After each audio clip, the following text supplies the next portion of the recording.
TV Christian ന്യൂസിലേക്ക് സ്വാഗതം. പ്രധാന വാർത്തകൾ. വ്യാജ മതനിന്ദ കേസിൽ 8 വർഷത്തിന് ശേഷം പാക് ക്രൈസ്തവ വനിത കുറ്റവിമുക്തിയായി. TPM Ranni centre special Bible classes September 15 മുതൽ. മതത്തിന്റെ പേരിൽ സംഘർഷങ്ങൾ ഉണ്ടാകരുതെന്ന് ഫ്രാൻസിസ് മാർപ്പാപ്പ. AG കൊട്ടാരക്കര സെക്ഷൻ പ്രവർത്തനോദ്ഘാടനം സെപ്റ്റംബർ 8-ന്. പാസ്റ്റർ PM വർഗീസ്, പേരാമ്പ്ര കുഞ്ഞുചായൻ കർത്തൃസന്നിധി. വാർത്തകൾ വിശദമായി. ക്രിസ്തുവിലുള്ള പ്രത്യാശയാണ് തടവറയിൽ ബലമായതെന്ന് പാകിസ്ഥാനിലെ കുപ്രസിദ്ധമായ മതനിന്ദാ നിയമത്തിന്റെ പേരിൽ വധശിക്ഷയ്ക്ക് വിധിക്കപ്പെട്ട് ജയിലിൽ കഴിഞ്ഞിരുന്ന ക്രിസ്ത്യൻ വനിത 2013 പ്രവാചകനെ അവഹേളിക്കുന്ന തരത്തിലുള്ള മെസ്സേജ് അയച്ചു എന്ന വ്യാജ ആരോപണത്തിന്റെ പേരിൽ ലാഹോറിന്റെ പടിഞ്ഞാറ് ഭാഗത്തുള്ള ഗോജർ നിവാസികളായ ഷഫ്കാത്ത് ഷാഗുഫ്ത ദമ്പതികൾ അറസ്റ്റിലാവുന്നത്. നിരപരാധികളായിരുന്നിട്ടും നീണ്ട കുറ്റവിചാരണയ്ക്കൊടുവിൽ 7 വർഷമാണ് ഇവർ തടവനുഭവിച്ചത്.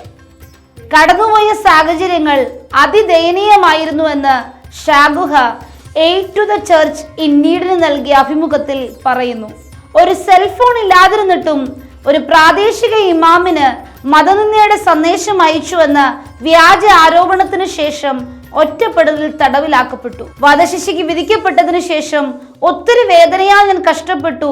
എന്നെ സമാധാനിപ്പിച്ച ഒരേ ഒരു കാര്യം എൻ്റെ മനസ്സിന് ശാന്തതയുടെ ഉറവിടമായി തീർന്നത് യേശുക്രിസ്തുവിലുള്ള എൻ്റെ വിശ്വാസം മാത്രമാണ്. ഞാൻ എൻ്റെ യേശുവിലുള്ള വിശ്വാസത്തെക്കുറിച്ച് ധ്യാനിച്ചു. എൻ്റെ ഉള്ളിൽ അത് ശക്തി പകർന്നു. ഞാൻ തനിച്ചായിരുന്നില്ല. ജീവനും മരണത്തിനും ഇടയിലുള്ള ഈ പോരാട്ടത്തിന് ദൈവം എന്നോടൊപ്പം ഉണ്ടായിരുന്നു.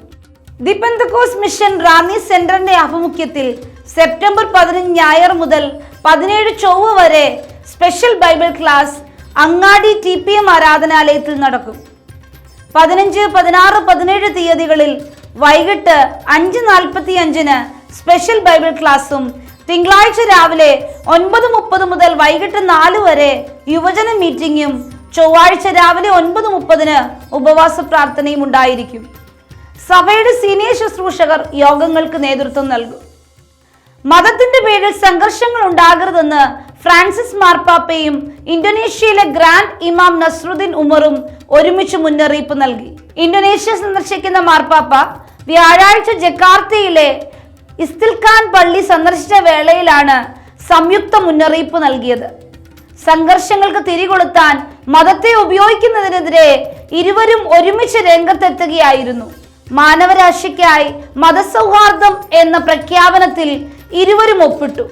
ഇന്തോനേഷ്യയിലെ 6 അംഗീകൃത മതങ്ങളുടെ നേതാക്കൾക്ക് മുൻപിൽ നടത്തിയ പ്രസംഗത്തിൽ ഐക്യത്തിന്റെ സന്ദേശമാണ് മാർപ്പാപ്പ നൽകിയത്. നാം എല്ലാവരും സഹോദരങ്ങളാണ്. ഏത് വ്യത്യാസത്തിനും അപ്പുറം നാം എല്ലാം സ്വന്തം ദൈവത്തിലേക്ക് സഞ്ചരിക്കുന്ന തീർത്ഥാടകരാണെന്ന് അദ്ദേഹം കൂട്ടിച്ചേർത്തു. തെക്ക് കിഴക്കൻ ഏഷ്യയിലെ ഏറ്റവും വലിയ മുസ്ലിം പള്ളിയാണിത്. പള്ളിയിൽ നടന്ന ചടങ്ങുകളിൽ ഖുറാനും ബൈബിളും ഒരുമിച്ച് പാരായണം ചെയ്തു. വ്യാഴാഴ്ച ഉച്ചതിരിഞ്ഞ് ജക്കാർത്തയിലെ ഫുട്ബോൾ സ്റ്റേഡിയത്തിൽ മാർപ്പാപ്പയെ അർപ്പിച്ച ദിവ്യബലിയിൽ 80,000-ഓളം പേർ പങ്കെടുത്തു. ലോകമെങ്ങും വ്യാപകമായ അക്രമത്തിനും സംഘർഷങ്ങൾക്കും മതത്തെ ഇന്ധനമാക്കുന്നത് ആശങ്കയുണ്ടാക്കുന്നുവെന്ന് പ്രഖ്യാപനത്തിൽ പറയുന്നു.